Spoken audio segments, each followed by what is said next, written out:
صبح سویرے طائف کے اندر پہلا کام طائف والوں کا بت، جس پر طواف، جس پر سجدہ، جس پر چڑھاوے اور نظر نیاز سری ہے، وہ طائف والوں کا بت جس کا نام عزا ہے، اس بت کو توڑنا ہے، اس کو ختم کرنا ہے، تاکہ طرف سے شرک ختم ہو اور اللہ کی رحمت کا نزول ہو۔ دیکھ لیجئے نبی علیہ الصلوۃ والسلام پہلا دن، پہلا آغاز، پہلا جس سے اسلام کی حکومت کا شروع، اسلام کی حکومت کا اول، اسلامی حکومت کی اساس اور بنیاد عقیدہ توحید ہے۔ سرداران طیب نے جب یہ بات سنی اور پہلا فیصلہ سنا تو سارے اکٹھے ہو کے محمد مصطفیٰ صلی اللہ علیہ وسلم کے پاس آئے اور آ کے کہا، یا رسول اللہ صلی اللہ علیہ وسلم، آپ آج فاتح ہوئے، ہم نے یہ سنا ہے کہ رات کو آپ کا فیصلہ ہوا کہ سویرے عزا کو توڑ دیا جائے گا، عزا کو مٹا دیا جائے گا۔ کیا کچھ دنوں کے لیے، کچھ مہینوں کے لیے یہ کام روک نہیں سکتا؟ اور کئی کام کرنے والے ہیں، اللہ نے آپ کو فتح دی ہے، فی الحال آپ یہ بت نہ توڑے۔ لوگ جو نئے نئے مسلمان ہیں، اسلام میں داخل ہو گئے، یہ پھر جائیں گے، یہ متنفر ہو جائیں گے کہ آتے ہی ہمارے بزرگ عزا کو توڑ دیا ہے۔ آخر لوگوں کی عقیدتیں وابستہ ہیں، ان سے محبت وابستہ ہے، ان کی محبت دلوں کے اندر، خون کے اندر رچی بسی ہوئی ہے۔ اتنا عرصہ ہو گیا آباء و اجداد سے اس کی عبادت کا سلسلہ جاری ہے۔ آخر نفرت، محبت نفرت میں آہستہ آہستہ جو ہے وہ بدلے گی۔ جب یہ پڑھیں گے، سنیں گے، قرآن حدیث کو سمجھیں گے، آہستہ آہستہ اس کی جب نفرت پیدا ہو جائے گی، پھر اس کو توڑنا فی الحال کچھ دنوں کے لیے رک جائے۔ تو یہ ایک معقول بات تھی، ذرا سوچیں، معقول ادھر تھا، ایک معقول مشورہ تھا ان تو نبی علیہ السلام کو اس بات پہ غور کرنا چاہیے۔ لیکن آپ نے کیا فرمایا؟ فرمایا ایک دن بھی محمد اللہ کی زمین پہ جس علاقے میں محمد کو اللہ نے اختیار دیا ہو اس میں شرک گوارا نہیں کر سکتا۔ فرمایا یہ نہیں ہو سکتا۔ پھر سرداران آئے، یا رسول اللہ صلی اللہ علیہ وسلم، ہماری اس تجویز پہ تو غور نہیں کیا کیا، لیکن ہماری ذرا دوسری رائے ہے، اس پہ ذرا غور فرما لیں۔ نبی علیہ السلام آپ بتاؤ تمہاری دوسری بات کیا ہے؟ کہنے لگے یہاں اس دربار پر، اس عزا پر، اس دربار، اس عزا پر جو لوگ آ کے کوئی لکڑی وغیرہ یہاں توڑتے ہیں نا، اس کو جھٹکے لگتے ہیں، ڈر لگتا ہے، تو کہیں ایسا نہ ہو کہ نئے نئے مسلمان ہیں اور کسی کی آپ ڈیوٹی ذمہ داری لگائیں، وہ عزا کے درختوں کو کاٹنا شروع کرے، کیونکہ عزا کے دربار کے آس پاس، اس بت کے آس پاس درختوں کے جھنڈ لگے ہوئے، ان کو کاٹ کے آگے پہنچیں گے، وہاں تو روشنیاں رات کو نظر آتی ہیں، بڑے بڑے کوئی وہاں بزرگ رہتے ہیں ان درختوں پر، اور بڑے بڑے وہ کرنی اور بھرنے والے ہیں، یہاں تو بڑا بڑا میلہ لگتا ہے، تو کہیں ایسا نہ ہو کہ کوئی جھٹکا شٹکا لگ جائے، کوئی کسی کی ٹانگ ٹوٹ جائے، کوئی ہتھوڑا جس کو مارے کلہاڑے کو وہ ٹوٹ جائے، اور کوئی بندہ ضائع ہو جائے، تو لوگ توہم پرستی کا شکار ہوں گے کہ دیکھو عزا نے یہ کر دیا، وہ کر دیا۔ اس لیے آپ فی الحال کچھ دنوں کے لیے رک جائیں۔ تو رسول اللہ نے فرمایا خالد، اللہ کا نام لوگ لے کے سویرے توڑو، اللہ اکبر کہو، عزا پہ چڑھ جاؤ، کاٹ دو، ٹکڑے ٹکڑے کر دو، مٹا دو، ختم کر دو، ہمیں جھٹکے نہیں لگتے، ہمیں کچھ نہیں ہوتا۔ پھر کچھ نہیں ہوا، یعنی شرک کا خاتمہ یہ اسلامی مملکت کے حکمران پر فرض ہے۔ اگر وہ اپنے ملک میں امن چاہتا ہے اور اپنے ملک میں مہنگائی کا توڑ چاہتا ہے تو شرک کا خاتمہ ہو۔ شرک کا جب تک خاتمہ نہ ہو، رحمت اور برکت کا نزول ہو رہی۔ چونکہ ہماری مملکت سے شرک کا خاتمہ نہیں ہوا، شرک جاری ہے، تو یاد رکھیے پھر کسی صورت میں بھی یہ امن اور معیشت کے اندر کامیابی اور مضبوطی، یہ دو چیزیں حاصل نہیں ہو سکتی۔ میں عرض کر رہا تھا قرآن پاک میں توحید کے عقیدے پر 5 گارنٹیاں اور 5 ضمانتیں اللہ نے دی ہے۔ اگر توحید پر قائم رہو گے تو سب سے پہلی میری طرف سے ضمانت اور گارنٹی ہے کہ اللہ تمہارے سارے گناہوں کو معاف کر دے۔ اب آپ بتائیں اس سے بڑی بشارت کیا ہو سکتی ہے مسلمان کے لیے کہ توحید پر قائم رہے اور گناہ مٹ جائے، گناہ ختم ہو جائے۔ یہ اللہ کی طرف سے گارنٹی ہے، ضمانت ہے۔ حدیث ذرا وہ پڑھے، سیدنا عمرو بن العاص رضی اللہ تعالی جب اسلام لائے نا تو نبی علیہ السلام کی خدمت عالیہ میں حاضر ہوئے۔ یا رسول اللہ صلی اللہ علیہ وسلم، میں اسلام لانا چاہتا ہوں، آپ کے ہاتھ پہ بیعت کرنا چاہتا ہوں۔ تو نبی علیہ السلام نے حسب روایت، حسب معمول، حسب سنت، حسب طریقہ آپ نے اپنا ہاتھ مبارک دایاں آگے کیا تاکہ عمرو بن عاص میرے ہاتھ پہ ہاتھ رکھے اور بیعت۔ تو نبی علیہ السلام جب ہاتھ مبارک اپنا آگے کیا، عمرو بن عاص نے بھی اپنا ہاتھ آگے کیا ہوا تھا بیعت کے لیے۔ جب حضور نے اپنا ہاتھ کھولا اور آگے کیا تو عمرو بن عاص نے اپنا ہاتھ پیچھے کر لیا۔ تو صحابہ کرام بڑے متعجب ہوئے، نبی علیہ السلام بھی پریشان ہوئے کہ خود بیعت کہہ رہا تھا، بیعت کا اظہار کر رہا تھا، اپنے ہاتھ کو آگے بڑھایا بھی ہے، جب میں نے بیعت کے لیے ہاتھ آگے کیا تو اس نے پیچھے کر لیا۔ عمرو بن العاص رضی اللہ تعالیٰ عنہ سے نبی علیہ السلام نے پوچھا، اے عمرو بن العاص، آپ نے اپنی بیعت کا اظہار کر کے اپنا ہاتھ آگے کر کے میرے ہاتھ کو آگے بڑھتا دیکھ کے آپ نے اپنے ہاتھ کو کھینچ لیا، پیچھے کر لیا، وجہ کیا ہے؟ فرمایا یا رسول اللہ صلی اللہ علیہ وسلم، اس کے علاوہ کوئی وجہ نہیں، ایک گارنٹی چاہتا ہوں، ایک ضمانت چاہتا ہوں، پھر بیعت کروں گا۔ فرمایا بتاؤ کون سی گارنٹی، کون سی ضمانت؟ یا رسول اللہ اس چیز کی ضمانت دو کہ آپ کے ہاتھ پہ ہاتھ رکھنے کے بعد، کلمہ پڑھ لینے کے بعد میری زندگی کے پچھلے سارے گناہ معاف ہو جائیں، اس کی گارنٹی دے دو، اس کی ضمانت دے دو۔ یہ ہے وہ کلمہ توحید، یہ ہے وہ عقیدہ توحید جس پر آپ کھڑے ہیں۔ یہ کوئی معمولی عقیدہ نہیں۔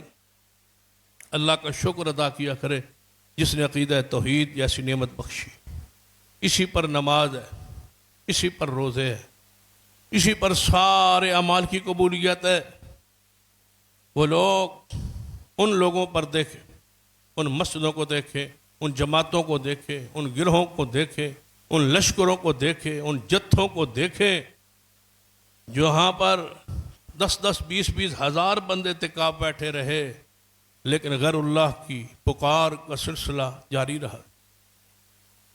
ہزاروں لوگ قیام میں رہے، دعاؤں میں رہے، چیختے رہے، چلاتے رہے، سب کچھ کرتے اور مانگتے رہے، لیکن توحید کے عقیدے کے نہ ہونے کی وجہ سے عاملۃ ناصبہ تصلی نارا حامی۔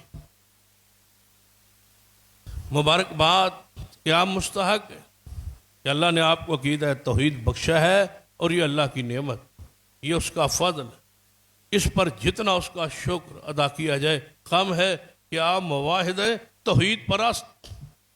اور میں کہا کرتا ہوں 4 ہی ایسے عقائد اور اعمال ہیں جن کی وجہ سے بندہ ہمیشہ جہنم میں رہے گا۔ ایک کفر ہے، دوسرا نفاق ہے، اور تیسرا شرک، اور چوتھا بدعت ہے۔ اس کی رحمت ہے کہ اللہ نے ہمیں ان 4 چیزوں سے محفوظ رکھا ہو۔ نہ ہمارے اندر کفر موجود ہے، نہ ہمارے اندر نفاق اعتقادی موجود ہے، اور نہ ہی ہمارے اندر شرک ہے، اور نہ ہمارے اعمال کے اندر بدعت ہے۔ یہ 4 گناہ ایسے ہیں جس کی وجہ سے بندہ ہمیشہ آئے گا۔ یہ 4 گناہوں سے اللہ نے ہمیں دور رکھا ہوا ہے۔ اس سے بڑی رحمت اور نعمت کیا ہو سکتی؟ تو آپ نے حضرت عمرو بن العاص رضی اللہ تعالیٰ عنہ جب اپنے ہاتھ کو پیچھے کیا تو نبی علیہ السلام نے فرمایا، اما علمت، اے عمرو بن العاص، کیا آپ نہیں جانتے، کیا آپ نے یہ مسئلہ نہیں سنا ہوا کہ ان الاسلام یہدم ما کان قبلہ؟ اسلام کی یہ خوبی ہے، اسلام کا یہ وصف ہے کہ جو ہی کلمہ توحید کو پڑھ لیا جائے، اللہ پچھلے سارے گناہوں کو معاف فرما دے، سارے گناہ معاف۔ ذرا اس حدیث پر توجہ کیجیے، جب نبی علیہ الصلوۃ والسلام مکہ مکرمہ میں فاتح ہو کے داخل ہوئے تھے تو سارے چوٹی کے سردار اور کفار اور آپ کے رشتہ دار وہ سارے آپ کے سامنے موجود تھے۔ تو نبی علیہ الصلوۃ والسلام بیت اللہ کے اوپر دروازے پر چڑھ کے آپ نے فرمایا تھا، اے مکے والو، آج بتاؤ کس چیز کی مجھ سے توقع رکھتے ہو؟ تو انہوں نے کہا آپ ہمارے بھائی کے بیٹے ہیں، ہم آپ کریم ہے، باپ آپ کا کریم ہے، دادا پردادا آپ کا کریم ہے، ہم خیر کی اور عفو کی، درگزری کی، معافی کی امید رکھتے ہیں۔ تو آپ نے فرمایا جاؤ، پھر میں آج تم سے وہی معاملہ کرتا ہوں جو یوسف علیہ السلام نے بھائیوں سے کیا تھا، لا تثریب علیکم اليوم یغفر اللہ لکم وہو ارحم الراحمین، میں تمہیں معاف کرتا ہوں اور اللہ تمہیں معاف فرمائے، وہی رحم کرنے والا مہربان ہے۔ جو اسلام میں داخل ہوتا گیا اس کے گناہ مٹتے گئے اور ختم ہوتے گئے۔ یہ اسلام کی ضمانت ہے، توحید کی یہ گارنٹی ہے کہ جتنے بھی تمہارے گناہ ہوئے اللہ معاف فرما دے۔ اور وہ حدیث سرور کائنات محمد رسول اللہ صلی اللہ علیہ وسلم نے فرمایا کہ اللہ فرماتا ہے، اور یہ حدیث قدسی ہے جس کے راوی خود محمد مصطفیٰ صلی اللہ علیہ وسلم، آپ فرماتے ہیں کہ اللہ تعالیٰ فرماتا ہے کہ اے آدم کے بیٹے، اگر زمین سے لے کر آسمان تک جتنا درمیان میں خلا ہے، اگر تو گناہوں سے بھر کے آ جائے مجھے کوئی پرواہ نہیں ہے، میں تیرے سارے گناہ معاف کر دوں گا، لیکن میری طرف سے یہ شرط ہے کہ ان گناہوں میں شرک نہ ہو۔ اگر شرک نہیں ہوگا تو میں تیرے ان سارے گناہوں کو معاف کر دوں گا۔ یہ پہلی ضمانت ہے توحید کے عقیدے پر گناہوں کی معافی۔ اور دوسری ضمانت جس کا ہم ذکر کر رہے تھے کہ اگر تم توحید کا نفاذ کر دو گے، اللہ کا وعدہ ہے کہ تمہارے ملک میں امن دے دے، جو مرضی کر لو، جتنے مرضی آپریشنز کر لو، جتنے مرضی سیکورٹی جو ہے مضبوط کر لو، جتنی مرضی ہے وہ دیواریں اور باڑیں لگا لو بارڈروں پر، امن اس دن اس ملک میں قائم ہوگا جس دن عقیدہ توحید کا عملی طور پر نفاذ ہوگا۔ جب تک ملک کا حکمران یہ نہیں جانتا، نہیں یہ سمجھتا کہ یہ توحید ہے اور یہ شرک ہے، توحید کو اپنانا ہے اور شرک کو مٹانا ہے۔ شرک مٹانے کے لیے یہاں تو کوئی محکمہ ہی نہیں، کوئی سوچ ہی نہیں ہے، کوئی فکر ہی نہیں ہے، یہاں یہ عقیدہ ہی موجود نہیں ہے کہ شرک ہے کیا اور اس کو مٹانا کیسے۔ سود کو سمجھتے ہیں کہ یہ سود ہے، شراب کو یہ سمجھتے ہیں کہ یہ شراب ہے، جوئے کو یہ سمجھتے ہیں کہ یہ جوا ہے، اور زنا کو یہ سمجھتے ہیں کہ یہ زنا ہے، رشوت کو یہ سمجھتے ہیں کہ یہ رشوت ہے، لیکن یہ شرک کو سمجھتے ہی نہیں کہ شرک ہے کیا۔ جب شرک کا فہم ہی نہیں ہے، شرک کے سمجھنے کے لیے کوئی درس اور کلاس ہی نہیں ہے، شرک کو گناہ سمجھے ہی نہیں جاتا، شرک کے مٹانے کے بارے میں جب سوچے ہی نہیں جاتا، شرک کو شرک کہا ہی نہیں گیا، مانے ہی نہیں گیا، ایسے ہے جیسے ملک میں شرک ہے ہی کوئی۔ لیکن شرک موجود بھی ہے، پورے عروج پر ہے، پورے آب و تاب کے ساتھ ہے، پوری جرت کے ساتھ ہے، قانون کے ساتھ ہے، باضابطہ ہے، لاکھوں کروڑوں اربوں روپے خرچ کے ساتھ ہے، سرکاری بجٹ کے ساتھ ہے، اور سرکاری سرپرستی اور چھتری کے نیچے ہے۔ تو پھر مجھے بتاؤ امن کیسے؟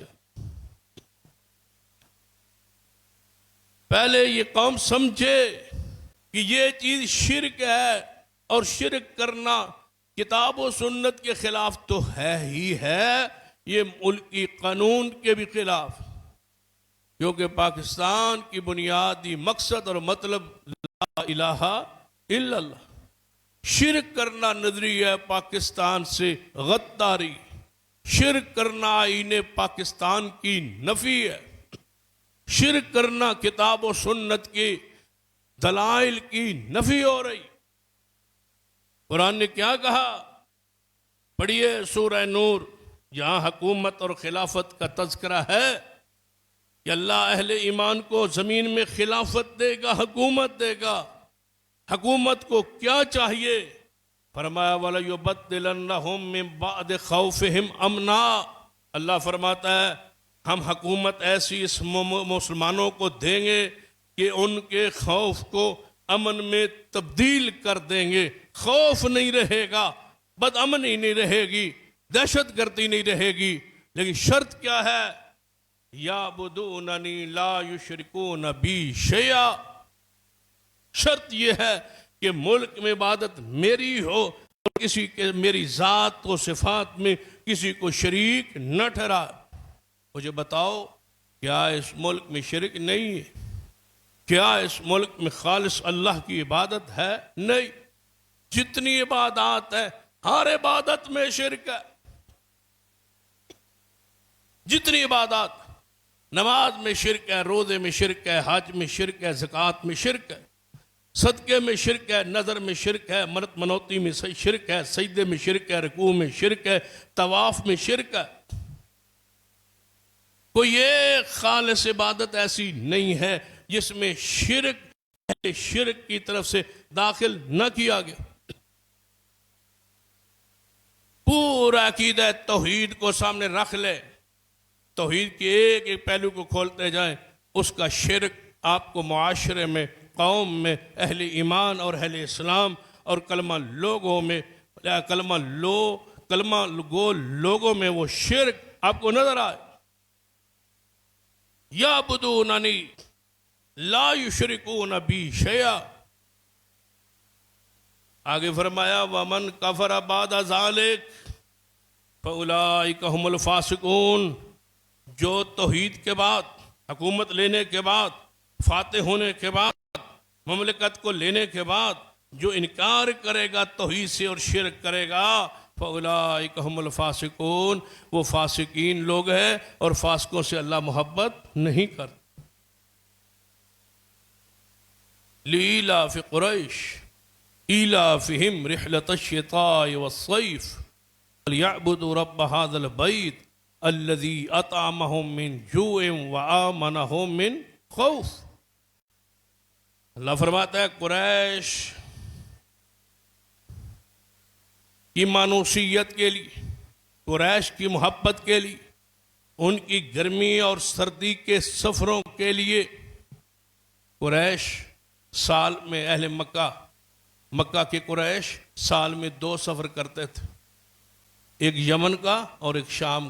تجارتی قافلے یہاں سے جاتے، یمن کا رم علاقہ تھا، وہاں سردیوں میں جاتے، شام ٹھنڈا علاقہ تھا، وہاں یہ گرمیوں میں اور وہاں سردیوں میں ایک قافلہ ادھر جاتا اور ایک قافلہ ادھر جاتا، ادھر سے سامان لاتا، ادھر سے سامان لاتا، اور پورے راستے میں یمن تک اور شام تک دونوں ملکوں کو اعلان ہو جاتا کہ اب قافلہ آنے والا ہے سردیوں کا۔ کہاں سے؟ مکہ سے۔ کن کا؟ قریش کا، جو بیت اللہ کے وارث، جو بیت اللہ کے مجاور، جو بیت اللہ کے نگران، جو بیت اللہ کے محافظ، جو ساری دنیا سے کے لیے بیت اللہ میں، مکہ میں خدمت کرنے والے، اس قبیلے کا لشکر سردیوں میں آ رہا ہے۔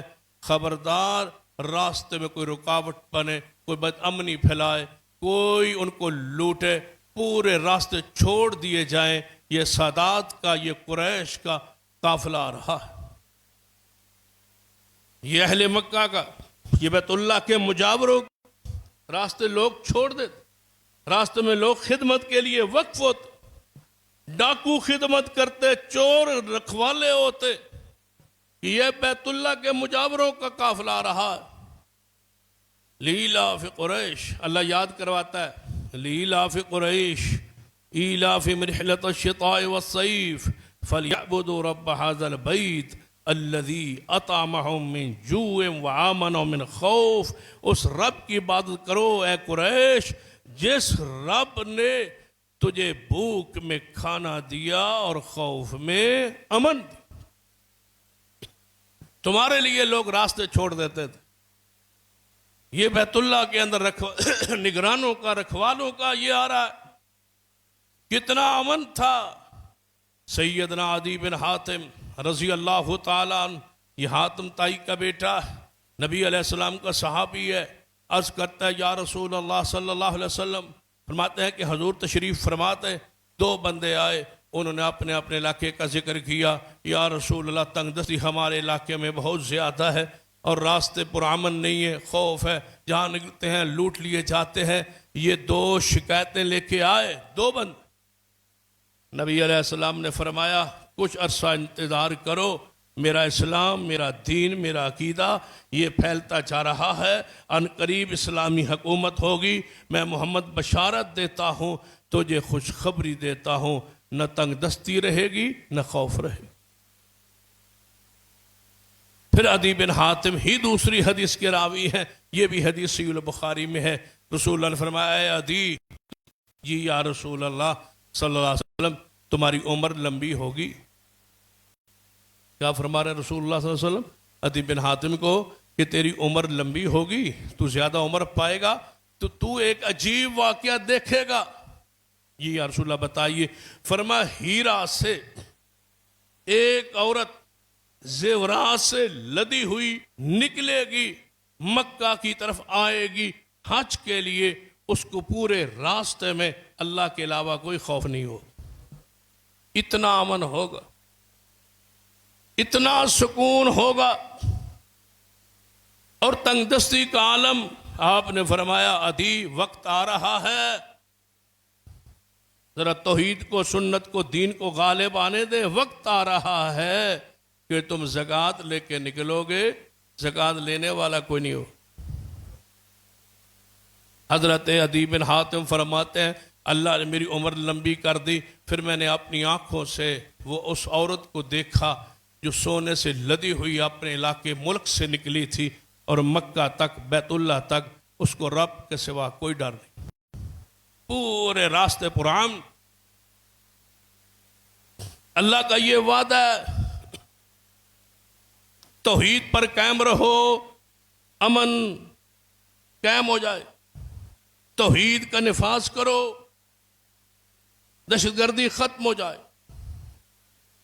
یہ باڑ، یہ دیواریں، یہ فوج، یہ آپریشنز، یہ ساری نگرانی، جو مرضی کر لو، اگر 100% ملک میں امن چاہتے ہو، ملک کے بڑے بیٹھ جائے، سوچے کہ ہمارے ملک میں کہیں شرک تو نہیں۔ جب سوچو گے پہلے تخیل کرو شرک ہوتا کیا ہے۔ اس پر میں نے ماہ رمضان میں مختصر سا تکمیل پہ درس دیا تھا۔ نبی علیہ السلام کے زمانے میں جو شرک ہوتا تھا، جس کو حضور نے صحابہ نے شرک کہا، شرک ہوا، مٹایا، وہ شرک آج موجود ہے۔ اسی بات کو میں آگے کئی خطبات کے اندر پھیلانا چاہتا ہوں کہ شرک وہی ہو رہا ہے جو اس دور میں تھا۔ مجھے اس بات کی سمجھ نہیں آ رہی کہ زنا اس دور میں جو تھا، آج بھی زنا اسی کو کہا جاتا ہے۔ مجھے بتاؤ زنا کی تعریف بدل گئی ہے؟ حضور کے زمانے میں زنا کوئی اور قسم کا تھا اور آج کوئی اور قسم کا ہے۔ زنا اس دور کا بھی وہی تھا، آج بھی ہے وہی ہے۔ زنا کی تعریف نہیں بدلی، انداز نہیں بدلا، وہی ہے۔ شراب وہی ہے، جو اس دور میں شراب تھا آج بھی وہی شراب ہے۔ سود وہی ہے، صرف شرک بدل گیا ہے۔ جس چیز کو رسول اللہ نے شرک قرار دیا اس دور میں، اگر آج وہ ہو تو جس طرح اس دور میں وہ شرک تھا، آج بھی وہی شرک۔ شرک کے بارے میں ہمیں بیوقوف بنایا جاتا کہ جی ہم کلمہ پڑھتے ہیں، شرک کا وہ تو کافر تھے جو شرک کرتے تھے، یہ ہمیں کہتے ہیں یہ مشرک۔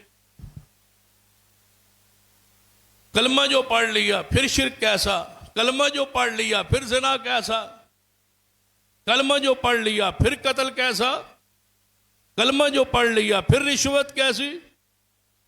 کلمہ پڑھ کے اگر رشوت لیتا ہے تو راشی ہے، کلمہ پڑھ کے بندے کو مار دیتا ہے تو قاتل ہے، کلمہ پڑھ کے کسی کا مال چھپا لیتا ہے تو چور ہے، کلمہ پڑھ کے کسی ڈاکے راستے پہ ڈھاکہ مارتا ہے تو ڈاکو ہے، اور کلمہ پڑھ کے شرک کرتا ہے تو مشرک ہے، مانا جائے گا اس کو مشرک، کہا جائے گا اس کو مشرک۔ امن کن لوگوں کے لیے ہے؟ جس ملک میں شرک ہو امن نہیں ہو۔ قرآن کا وعدہ جو مرضی کر لو، 77 سال ہو گئے حکمرانوں کو فوج بڑھاتے بڑھاتے بڑھاتے، لاکھوں میں امن ہوا نہیں، فوج سے نہیں ہوتا، شرک کے خاتمے سے ہوتا۔ فوج معاون ہوگی شرک کے خاتمے۔ محمد مصطفیٰ صلی اللہ علیہ وسلم نے کیا فرمایا تھا؟ حضور نے اپنی کابینہ میں، اپنی حکومت میں مذہبی امور کس کے حوالے کیے تھے؟ اوقاف کے معاملات کس کے حوالے کیے تھے؟ محبوب خدا سیدنا علی رضی اللہ عنہ۔ فرمایا اے علی، تم ہو میری دور حکومت اور دور نبوت میں، تم اس بات کے ذمہ دار ہو، دو کام آپ نے پوری اسلامی حکومت میں نہیں ہونے دینا۔ تم وزیر ہو میرے کابینہ کے، یا رسول اللہ دو ڈیوٹیاں کیا ہے؟ فرمایا بت نظر نہ آئے اور کوئی پکی اور اونچی قبر نظر نہ آئے، بس یہ ذمہ داری ہے۔ علی پاک نے حضور کے سارے نبوت کے زمانے یہی ذمہ داری ادا کی ہے، قبروں کو کچا کرتے رہے اور زمین کے برابر کرتے رہے۔ آج بھی ایسا وزیر چاہیے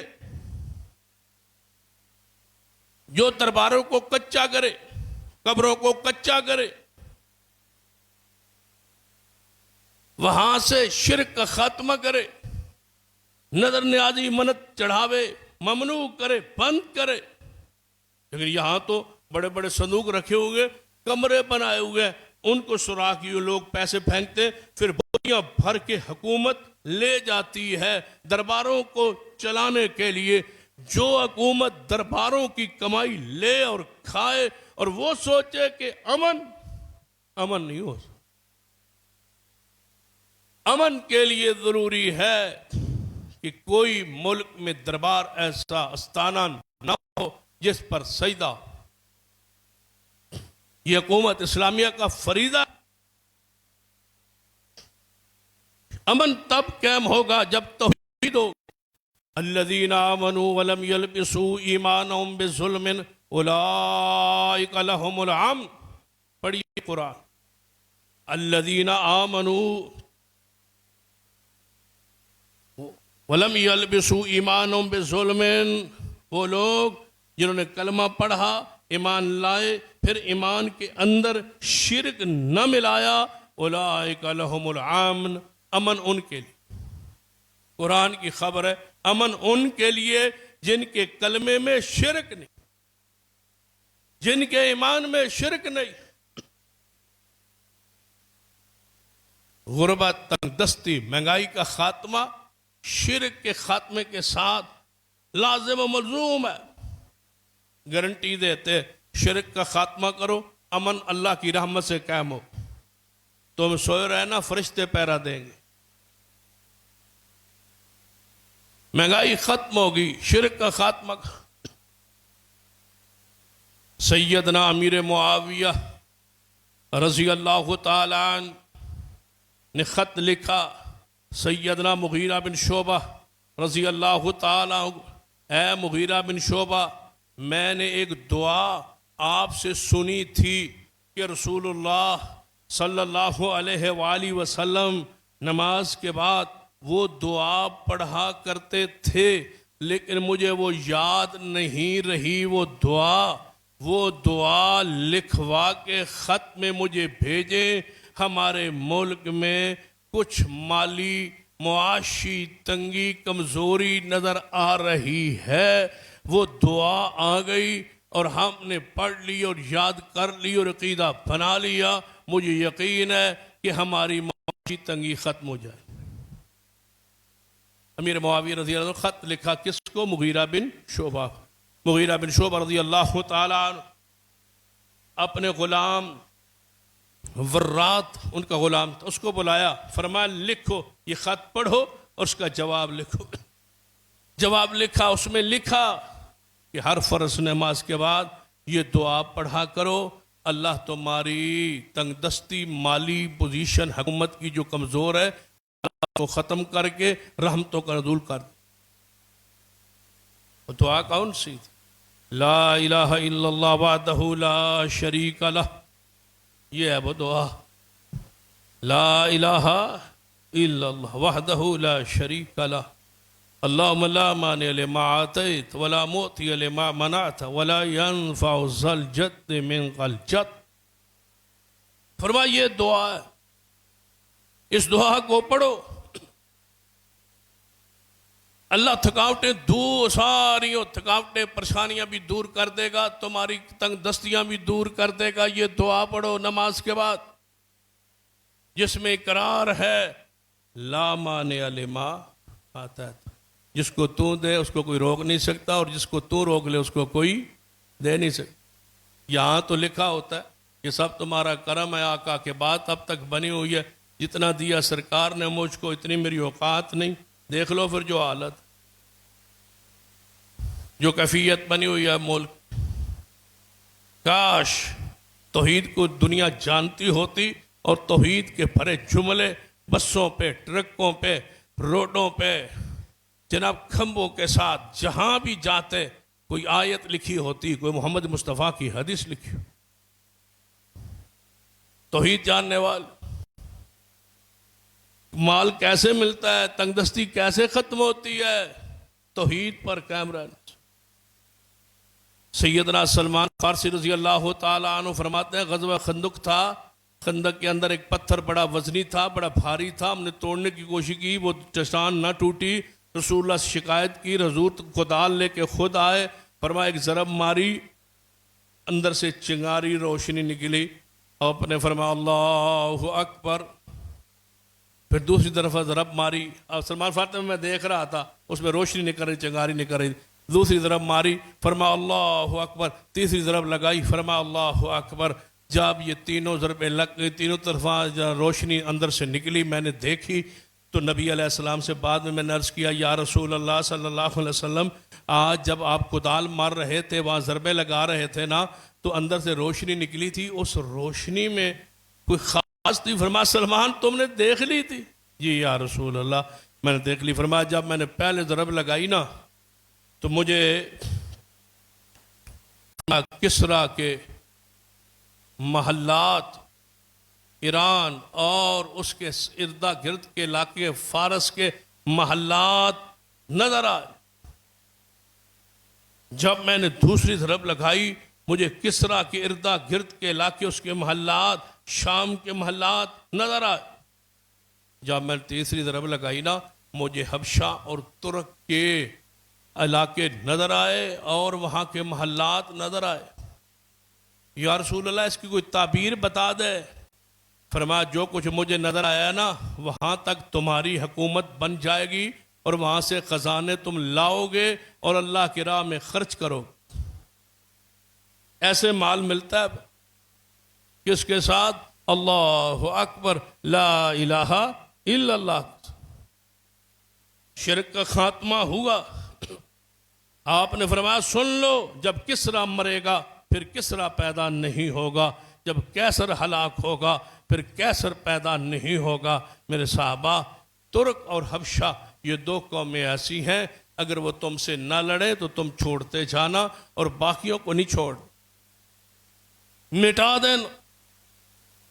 اللہ تجھے اقتدار دے گا، اختیار دے گا، حکومت دے گا۔ قُلِ اللَّهُمَّ مَالِكَ الْمُلْكِ، پہلے دن حضور نے کیا فرمایا تھا؟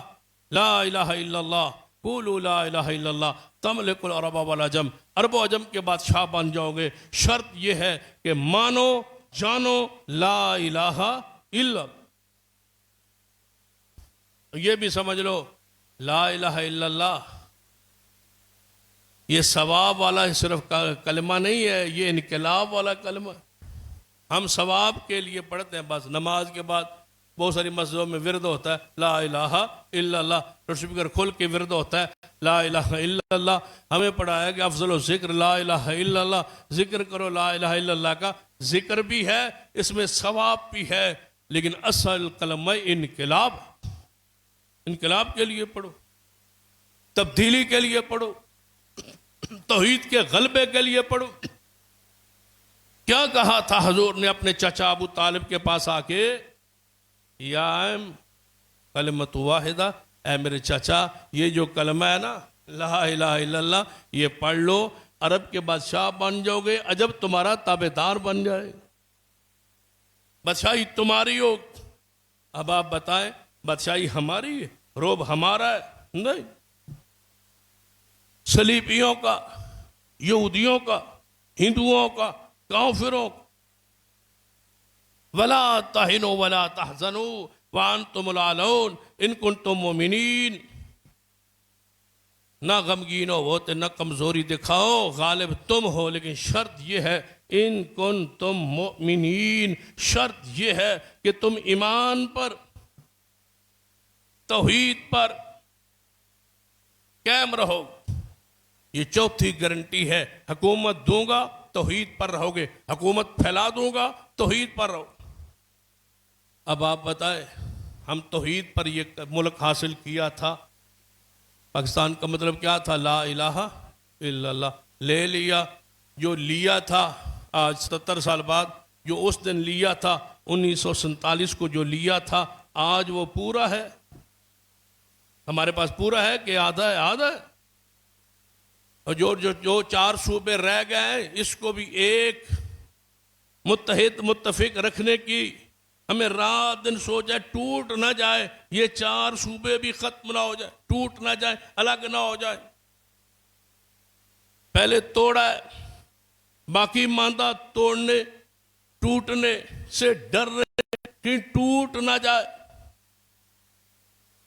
یاد رکھیے ٹوٹنے سے صرف ایک ہی چیز بچا سکتی ہے، جس پہ حاصل ہوا تھا وہی بچا سکتا ہے، لا الہ الا توحید، توحید، کلمہ توحید، انقلاب توحید، یہی ہے، اسی سے قائم رہ سکتا ہے۔ 5ویں اور آخری ضمانت جو توحید پر قائم رہے، اللہ تعالیٰ اس کے گناہوں کو معاف کر دے۔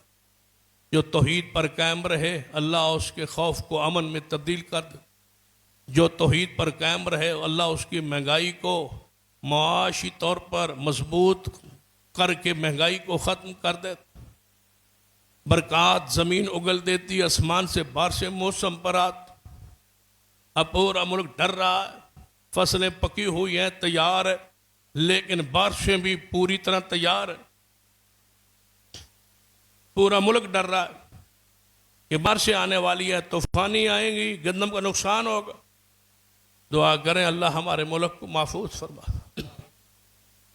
یہ ڈر، یہ خوف شرک کی وجہ سے، توحید کو اپنا لو، اللہ تمہارے ملک کو 4 نہیں اور صوبے اور علاقے بھی تمہارے ملک میں داخل کر،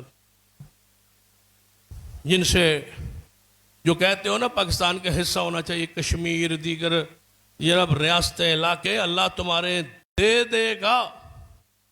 شرط یہ ہے توحید، توحید۔ اور آخری ضمانت کیا ہے؟ توحید پر رہو گے جنت دے دو۔ بتاؤ اور کیا چاہیے؟ مہنگائی بھی ختم، بدامنی بھی ختم، گناہ بھی ختم، اور ساتھ ساتھ حکومت کی وسعت۔ اور 5ویں ضمانت کیا ہے؟ جنت کا داخلہ، جنت کا حصول۔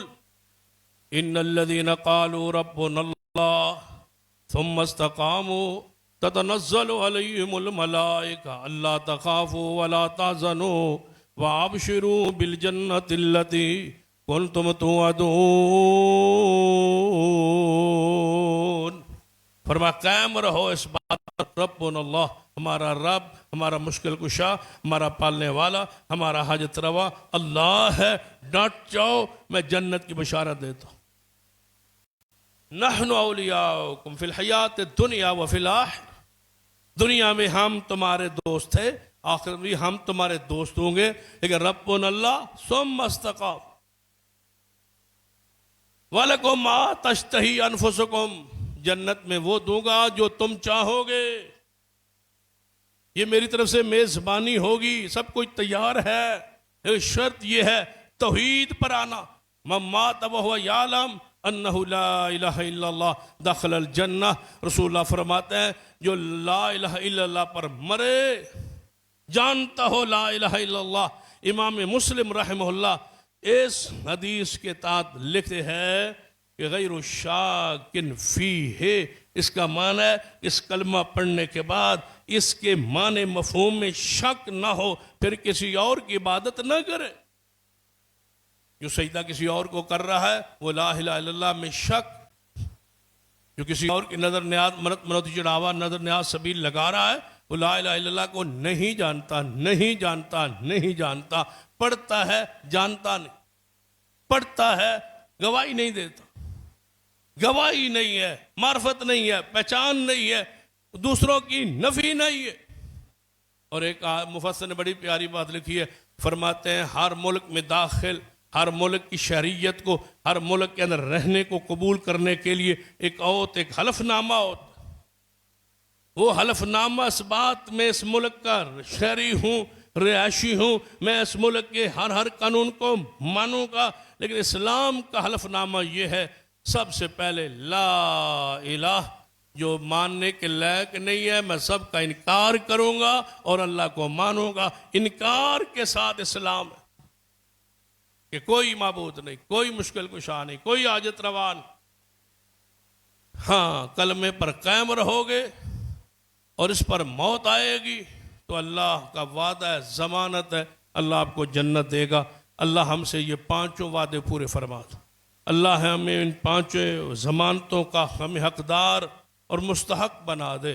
اللہ تعالی ہم پر اپنی رضا و رحمت نازل فرما دے اور توحید کی سمجھ دے دے، توحید کا فہم دے دے، توحید کا دائی بنا دے، توحید کے ہمارے ذریعے اس کا پھیلاؤ کر دے اور شرک کا خاتمے کا ہمیں ذریعہ اور سبب بنا دے۔ اقول قولی ھذا واستغفر اللہ لی ولکم ولسائر المسلمین وآخر دعوایا الحمد للہ رب۔